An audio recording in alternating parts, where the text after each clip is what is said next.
harus ada akar dominan. Karena kenapa? Sejatinya di alamnya itu ketika ada pohon yang besar ya sahabat-sahabat semua, ketika itu ada cabang yang agak sedikit merunduk ke bawah, pasti di bawahnya ada penarikan atau efek pembengkakan di akarnya ya sahabat-sahabat semua. Nah, jadi seperti itu. Makanya pakem di Demek salah satunya itu sahabat-sahabat semua. Nah, oke, assalamualaikum warahmatullahi wabarakatuh. Balik lagi bersama Bonsai Deso. Gimana sahabat-sahabat semua kabarnya hari ini? Semoga sahabat-sahabat semua dalam keadaan sehat walafiat ya, dan dilancarkan semua rezekinya. Nah, oke, jadi hari ini atau di konten kali ini adalah konten yang benar-benar spesial ya sahabat-sahabat semua. Karena kenapa? Sebuah bahan bonsai di depan kita ini, sebuah bahan bonsai sancang ini ya, ini akan kita kirimkan kepada Pak Desuka hari ini ya, berbarengan dengan kemarin kita mengadakan seperti lelangnya, cuman dia seperti goncangan seperti itu sahabat-sahabat semua. Nah, alhamdulillahnya ini yang mendapatkan lelangan sebuah bahan bonsai sancang itu sahabat kita yang ada di Jogja ya sahabat-sahabat semua, dengan nominal Rp50.000 aja. Nah, itulah di channel ini, keseruan channel ini saya membagikan sebuah bahan bonsai seperti itu bukan dinilai dari bukan dinilai dari nominalnya ya sahabat-sahabat semua, melainkan partisipasi sahabat-sahabat semua, ucapan terima kasih saya kepada sahabat-sahabat semua, karena sahabat-sahabat semua itu sudah mengapresiasi saya atau mendukung channel ini sampai seperti ini. Nah, tanpa sahabat-sahabat semua saya tidak akan bisa sampai seperti ini ya sahabat-sahabat semua. Sebelumnya saya mengucapkan terima kasih untuk semuanya, untuk subscriber Bonsai Deso. Oke, jadi hari ini kita akan pruning ya. Jadi ini kita akan pruning dan akan kita packing dan kita kirimkan ke salah satu senior kita, yaitu Pak Desuka Bali Bonsai ya sahabat-sahabat semua. Nah, untuk sebuah bahan bonsai ini kita proses kurang lebih sekitar 2 tahun lebih ya sahabat-sahabat semua. Karena kenapa saya kirimkan kepada Pak Desuka? Pak Desuka adalah salah satu senior yang saya ikuti sudah lama. Saya banyak belajar di channel beliau itu untuk tata cara program akar, perantingan, untuk mendapatkan efek penirusan di sebuah bahan bonsai yang kita miliki itu seperti apa. Itu banyak banget ilmu yang sudah dibahas di tempat beliau. Nah, ini bukan di tempat beliau saja saya belajar ya sahabat-sahabat semua, seperti di tempatnya Mas Cahyo Nugroho ya, di channelnya Markas Bonsai, di tempat Balakacida, di tempatnya Jamskin itu biasa mereview, di tempatnya Kang Wanda ya, salah satu trainernya yaitu Kang Peh. Nah, itu salah satu trainer idola. Nah, jadi nggak usah lama-lama ya sahabat-sahabat semua. Ini nanti sekalian kita jawab pertanyaan-pertanyaan yang masuk di kolom komentar Bonsai Deso dan masuk di DM Instagram Bonsai Deso ya. Karena banyak pertanyaan-pertanyaan yang seharusnya wajib kita jawab, karena kita saling sharing, saling belajar. Karena di sini saya juga masih tahap belajar ya sahabat-sahabat semua. Nah, oke, nggak usah berlama-lama, langsung kita ke eksekusinya aja sahabat-sahabat semua. Nah, oke sahabat-sahabat semua ya. Jadi pertanyaannya seperti ini sahabat-sahabat semua. Ini kita langsung rangkum aja ya. Jadi pertanyaannya ini akan kita jawab, kita rangkum, sekalian kita jelasin satu persatu ya sahabat-sahabat semua. Jadi seperti apa urutan yang paling tepat ketika kita membuat sebuah bahan bonsai apapun itu ya sahabat-sahabat semua. Entah itu sancang seperti di depan kita ini ya, entah sancang, anting putri, ficus ya, dan lain sebagainya. Apalagi konsepnya dia formal dan informal atau twin, saya rasa konsepnya itu sama ya sahabat-sahabat semua. Nah, jadi urutan pertama atau tahap pertama, tahap paling awal yang sahabat-sahabat harus tempuh ya, itu tetap dari awal saya bilang, dari saya membuat konten itu dari awal harus akarnya dulu ya sahabat-sahabat semua. Karena akar ini nilai paling utama di sebuah bahan bonsai, sahabat-sahabat semua.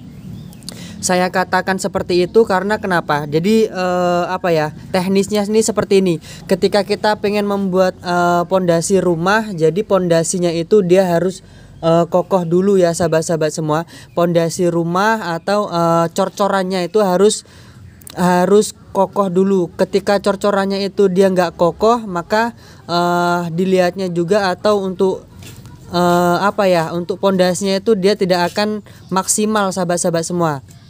Nah, ketika dia sudah memenuhi syarat atau sekiranya sudah maksimal, menurut kita dia sudah maksimal untuk perakarannya ini. Nah, langkah selanjutnya seperti apa? Langkah selanjutnya kita melakukan cutting untuk cutting pertama ya sahabat-sahabat semua. Nah, jadi cutting pertama ini kita tujukan sebuah bahan bonsai ini kita buat mau menjadi apa dulu nih, misalkan mame, small atau dia sito atau lar, medium ya sahabat-sahabat semua. Itu tergantung sahabat-sahabat semua pengen memprosesnya seperti apa. Nah, jadi tahapannya dari akar ini sudah maksimal ya sahabat-sahabat semua. Akarnya ini sudah maksimal, dia masuk ke pemotongan pertama. Itu di sini ya, karena ini kita buat konsepnya itu menjadi small ini sahabat-sahabat semua ya. Nah, ini belum ada 15 cm nih. Ini kita proyeksikan menjadi small. Langkah keduanya kita masuk ke percabangan. Nah, jadi percabangan ini diusahakan ya sahabat-sahabat semua. Kalau memang sahabat-sahabat pengen memproses lagi itu, jadi cabang pertama atau dominannya itu arahnya kemana dulu, misalkan ke kiri apa ke kanan. Nah, yang kedua diusahakan ketika ada cabang pertama ya, ini ketika ada cabang pertama yang bawahnya ini harus ada akar dominan ya sahabat-sahabat semua. Harus ada akar dominan, karena kenapa? Sejatinya di alamnya itu ketika ada pohon yang besar ya sahabat-sahabat semua, ketika itu ada cabang yang agak sedikit merunduk ke bawah, pasti di bawahnya ada penarikan atau efek pembengkakan di akarnya ya sahabat-sahabat semua. Nah, jadi seperti itu, makanya pakem di demek salah satunya itu sahabat-sahabat semua. Jadi jangan salah ya, untuk membuat sebuah bahan formal, informal, twin, pakemnya dia seperti itu sahabat-sahabat semua. Masalah dia gaya, nah ini kita tekankan sekali lagi ya sahabat-sahabat semua. Untuk masalah gaya itu di setiap pembonsai, di setiap individu itu berbeda-beda. Kalau saya pribadi sejujurnya saya suka semuanya, entah formal, informal, twin atau geskin ya, itu saya suka. Yang pasti dia bahan bonsai lah, intinya bonsai ya.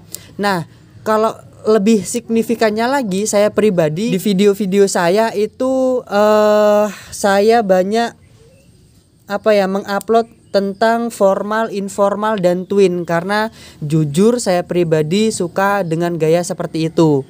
Nah, jadi misalkan nanti sahabat-sahabat pengen request request gaya, misalkan dia twin nih atau geskin lah, kasade, nah, kalau bahasa kerennya itu nanti bisa coba tulis di kolom komentar ya. Khususnya ini anting putri ya sahabat-sahabat semua, karena kebanyakan di tempat saya 80% itu saya membuat sebuah bahan bonsai anting putri ya sahabat-sahabat semua, khususnya programan ya. Nah, oke, lanjut. Jadi tahap kedua sudah kita ketahui. Nah, ini ada pertanyaan lagi ketika di akar ini. Ketika di akar ini penting banget ya sahabat-sahabat semua. Mas, ada pertanyaan seperti ini, Mas. Untuk akar-akar ini di tempat saya sudah maksimal, Mas. Cuman ada salah satu akar dia yang belum, menurut saya pribadi itu belum layak untuk untuk diproses lanjutan. Gimana solusinya? Nah, salah satu solusi itu seperti ini sahabat-sahabat semua. Misalkan ini kan dominan nih, ini dominan. Nah, misalkan akar dominan ini sudah maksimal menurut kita dan ada akar yang belum dominan, itu untuk akar yang besar ini kita hambat dulu pertumbuhannya. Ini kita hambat, ini kita hambat. Untuk prosesnya seperti apa, Mas?